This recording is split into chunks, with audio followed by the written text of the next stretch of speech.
Hello Gemini, welcome back to Intuitive Garden Tarot. If you're new to my channel, welcome. My name is Nicole. I have a special treat today. I'm going to be doing a zodiac spread for the coming year, looking at all areas of your life. It's more detailed, and I hope you enjoy it. If you do enjoy it, please consider subscribing to my channel, liking my videos, and sharing them with anyone who might enjoy them as well. All right, Gemini, let's see what we have for you for 2025. Eight of Wands, Eight of Cups, the Well card, which is a specific major arcana card in this deck, not in other decks, Six of Swords, Ten of Swords, Eight of Pentacles, Seven of Cups, Queen of Cups, Six of Cups, Six of Wands, Ace of Cups, Nine of Wands. Okay. Overall, we just have the one major arcana card, which, like I said, is specific to this deck. The creator, artist of this deck, added two additional cards, and this one is called the Well, which is like the wishing well.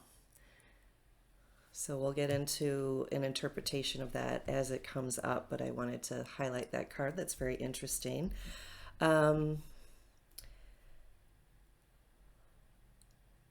Generally speaking, we see all of the signs showing up here. We've got a little bit of Pentacle, a lot of Cups, and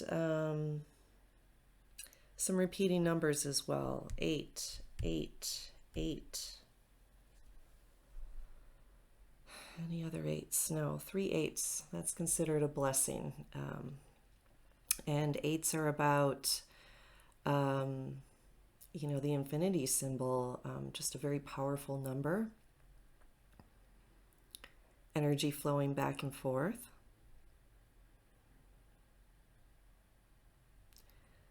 Nines, we have 6, 6, 6. Also 3 6s.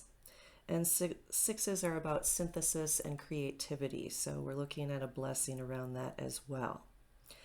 All right, let's dig into the interpretation of the zodiac wheel for you, Gemini. In the house of Aries, which represents you, yourself, your personality, you're showing up as the Eight of Wands. Very focused, determined energy, knows exactly where it's going. There's a speed to it, as well as a fire energy. So maybe that means that for 2025, you're going to be exploring a lot of different ways of being, a lot of different ways of expressing yourself and engaging with your life. It's across from the Seven of Cups, which is about choices, potentially toxicity, taking off that mask and really revealing who you are, all of you, including your shadow side, the parts that we like to hide and keep away from others. So that, playing off of the Eight of Wands, looks really bold, like you're going to have a lot of courage to just put yourself out there and be who you are, your authentic self. I love that. Okay, next, in the house of Taurus, we have the Eight of Cups. And this is longing for something more fulfilling, answering to a higher calling. So this being in the house of Taurus, this is about your finances, your possessions, your value. And that to me says that you have a lot of financial stability, a lot lined up, a lot of ducks in a row, but something is calling you to a higher purpose. So I'm wondering if that's hinting that some of you might have an abundant source of income from a job that maybe isn't the job of your dreams or the job that you're being called to do. Interesting. It's across from the Queen of Cups, which is a very loving, emotional energy. Again, more cups around finances. So this coming year for you, Gemini, might be about really looking at is your income or are your finances in alignment with your feelings, with your heart center? And excuse me if you hear my dog barking in the back. There's a delivery truck outside. Okay, so next we have the house of Gemini for you, Gemini. How cool that you have this really special card. This is about your communication, how you connect with others.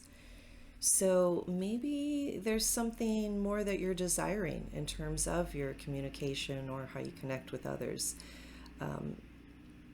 This is about really focusing on what it is that you wish for, because the energy is ripe for you to manifest, particularly in this house of communication. Interesting. Maybe you're being called to communicate to others more widely from something that you're passionate about.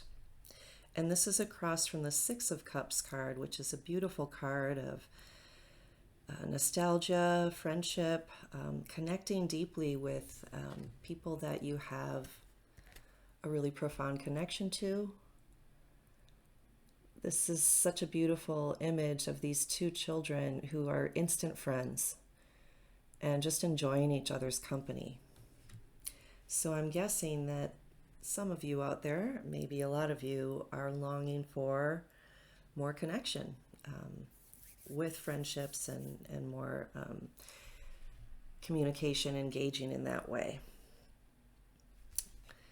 Then in the house of Cancer, in the home, the roots, the foundation of this reading, this is about your home life, your family life. And the Six of Swords is about moving out of troubled waters, finding clarity, calm, and peace of mind.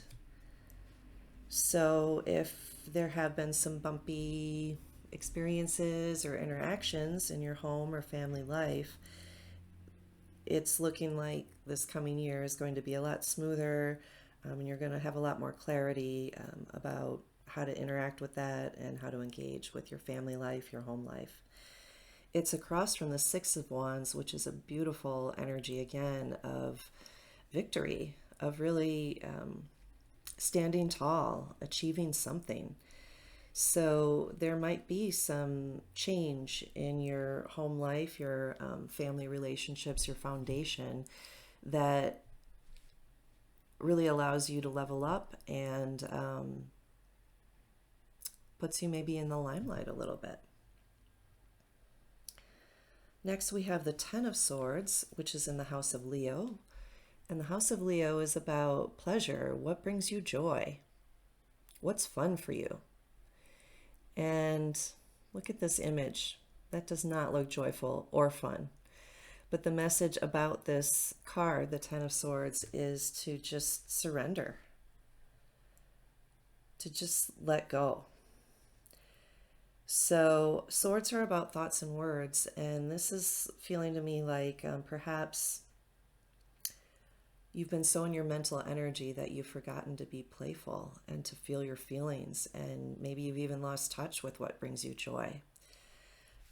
And I'm really tuning into this image of this figure's hand as if it's crawling with its fingers towards this water. And water represents emotions, our feelings. And it's across from the Ace of Cups, which is very much about love, renewal, a fresh start with heart energy, with feeling. And it's very much about loving yourself.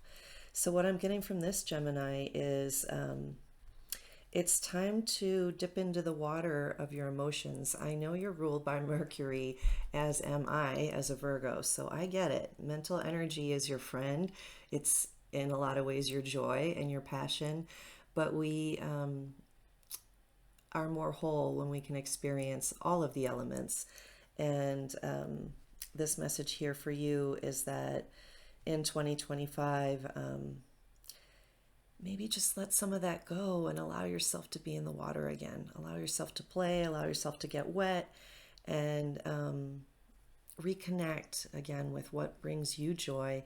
And that's going to start with self-love, maybe self-care, maybe even stopping to get a massage or something that will really just slow you down from all your mental energy and bring you back into that heart space of what feels good for you.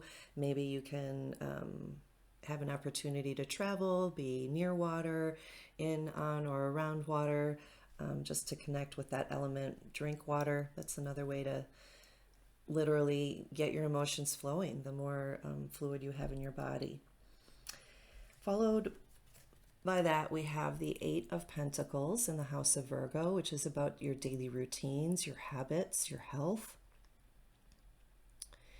And this is really a card of being focused and productive. And really focused on one thing at a time, not really worrying about the big picture. So what I'm getting from this for you, Gemini, is don't overwhelm yourself with trying to do it all, trying to heal everything, or if it's your health or certain part of your routines that you're trying to change, like, I'm seeing somebody who wants to lose weight and meditate and make sure their house is always clean and just stay on top of everything. And yes, you can and will be and are very productive. But there's the opportunity to get overwhelmed if you're just focused on too many things. It's across from this energy of the Nine of Wands here, which is about feeling spiritually burnt out, or just burnt out, tired in general, needing to take a break from things. So if you're super engaged, if your schedule is too overwhelming, I'm getting to just dial that back a little bit and be more selective about how you want to spend your time, as well as make sure that you have some time to connect with spirit, with your sense of a higher vibration of God, or whatever it is that makes you feel connected to the greater cosmos, or to your higher self, or to your higher purpose. That's, I think, going to lend back to some more fulfillment and joy, as we were just talking about. So next we have the Seven of Cups in the House of Libra, which is about partnerships, romantic, business, other partnerships, work partnerships, and it's also about contracts and negotiations. The artwork in this deck is very interesting around this card, and that, there's this very big reptile on the bottom, and the figure taking off that mask holding a skull. It's showing the toxicity side of the Seven of Cups, which can be a wonderful card about choices and all these beautiful options in front of you. But being in the House of Libra, I'm really feeling like this is encouraging you again, as I said earlier, to embrace your authentic self and really start to show the world who you are. Because when we're not in our authentic selves, we might come off even as abrasive and more in our defense mechanisms and our wounds, our shadow side, instead of really coming with our love and our gifts to the world. So back to the House of Aries, of really just putting yourself out there. Aries is determined and a lot of fire, and Aries is about what our individual gifts are. Everyone has a unique individual gift, and when we hide behind our masks of whatever it is we feel that makes us look better with that mask on, or whatever it is that we're afraid to have others see when that mask isn't on, we're not in our authentic selves, and we're not really sharing that love. So again, I'm going to show you this image one more time of that character taking down that mask and just allowing him or herself to be seen.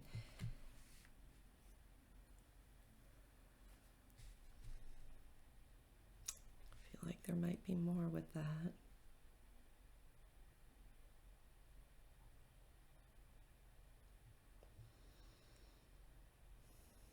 Yeah, I'm just getting the cups. Remember to stay in the flow, in the flow of who you are, in the flow of your emotions, and trust that who you are is a unique, beautiful soul, and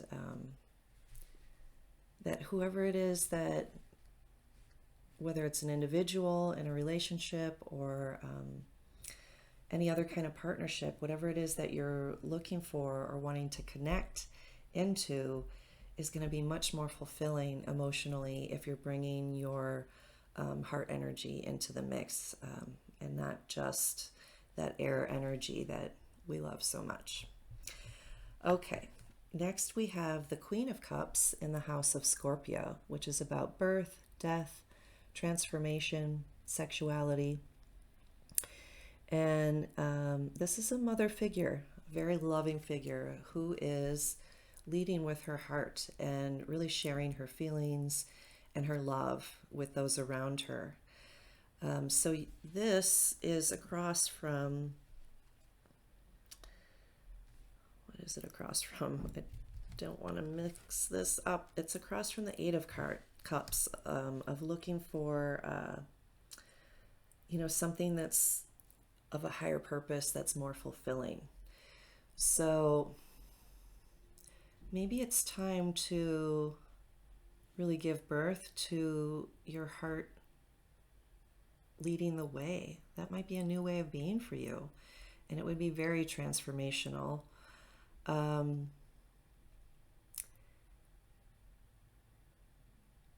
it might just allow, again, you to shed that mask that's been keeping others from seeing your beauty. That's where I was pausing before, Gemini, is when we have that mask on and we don't show our authentic self, we can't be seen for our beautiful gift that we bring to the world, or gifts. And although it might seem really vulnerable and scary to reveal who we are to others, it can also open up a whole new world of what it is that we've been longing for. And I'm seeing that in her face. She's longing for something.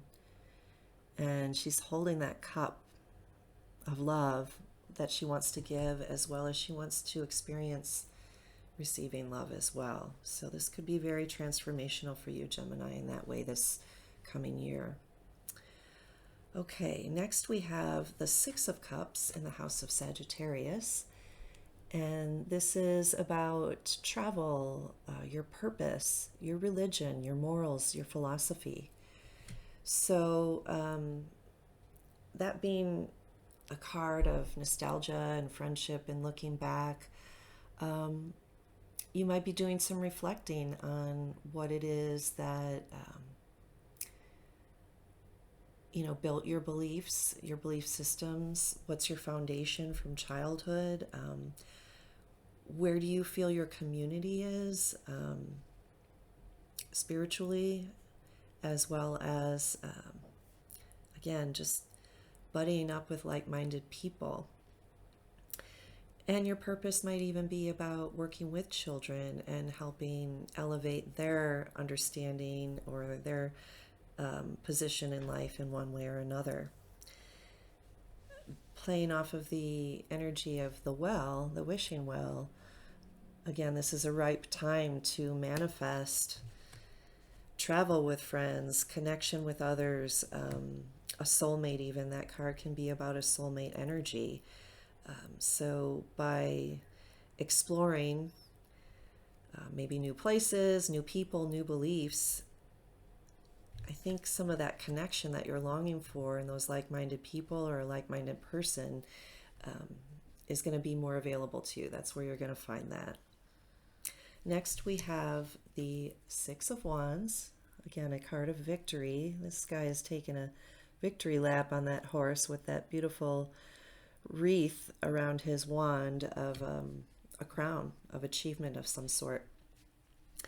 Beautiful place to have this card. It is in the House of Capricorn, which is about your career, your status, and your achievements.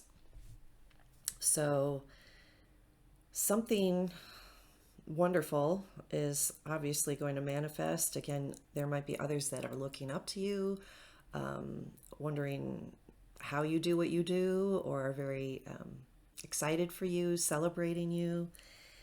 And it's playing off of the Six of Swords energy at the bottom of the spread, which is about moving into a more peaceful state of mind, more calm waters. So if your career has been bumpy or not feeling as successful as you'd like, it sure looks like that's turning around for you in 2025. Then next we have the Ace of Cups, which, as I said earlier, is a beautiful card of renewal, love, self-love, giving and receiving love. That bird at the top represents to me a phoenix, the phoenix rising. So if this, let's first discuss, it's in the House of Aquarius. This is about your friendships, your social circles, your community. If that hasn't been fulfilling or needs a boost or a renewal, you can plan on that for this coming year, Gemini. And it's again across from the Ten of Swords energy, which is about letting go. So maybe letting go of some friendships or relationships that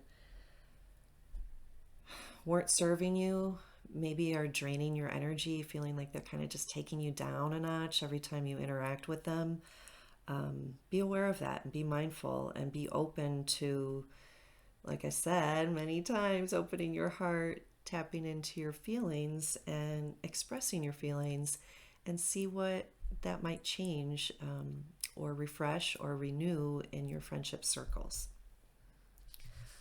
Lastly, in the House of Pisces, we have this Nine of Wands, and he's tired.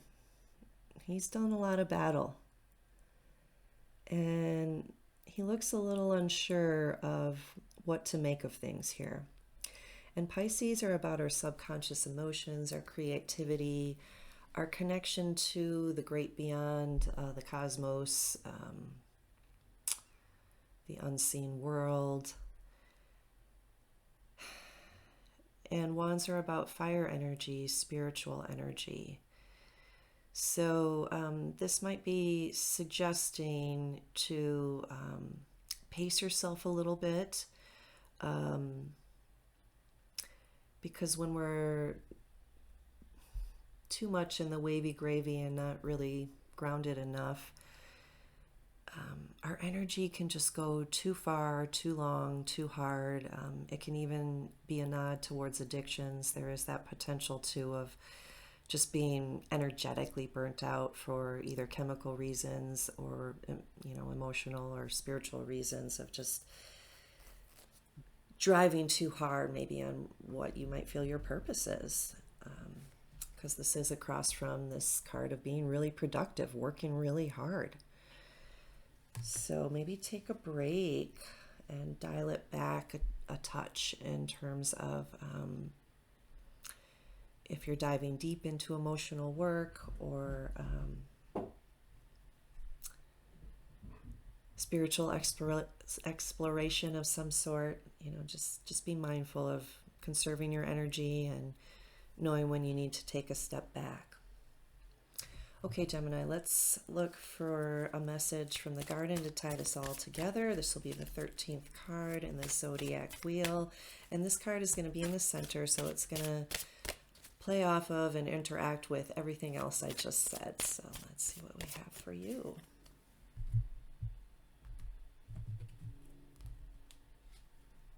Longevity. This has shown up a few times. So I'm going to show you the image. Chrysanthemum flower. I like that sun there. There's that clock, pocket watch in the corner, the symbol of Scorpio. Scorpio is about going deep into your emotions, just to drive that point home for you, Gemini. And the longevity is telling me that give yourself time to open up more in this part of yourself that maybe is newer, less comfortable perhaps, or less familiar. Perhaps not all of you, some of you. But I know Gemini likes to stay in their head and in their thoughts.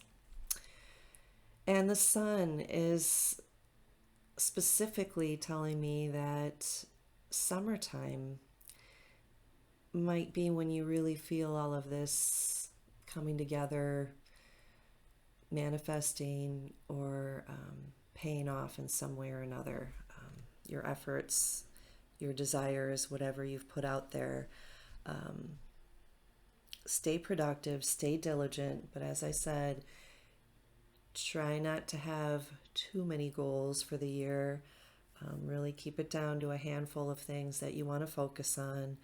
But there is a lot of potential energy here for you to tap into and really create a wonderful experience for 2025. So with that, Gemini, if you'd like to book a personal reading, remember you can go to my website, intuitivegardentarot.org, and book a session with me there. And please remember to subscribe to my channel if you haven't already. And I look forward to seeing you next time. Take care.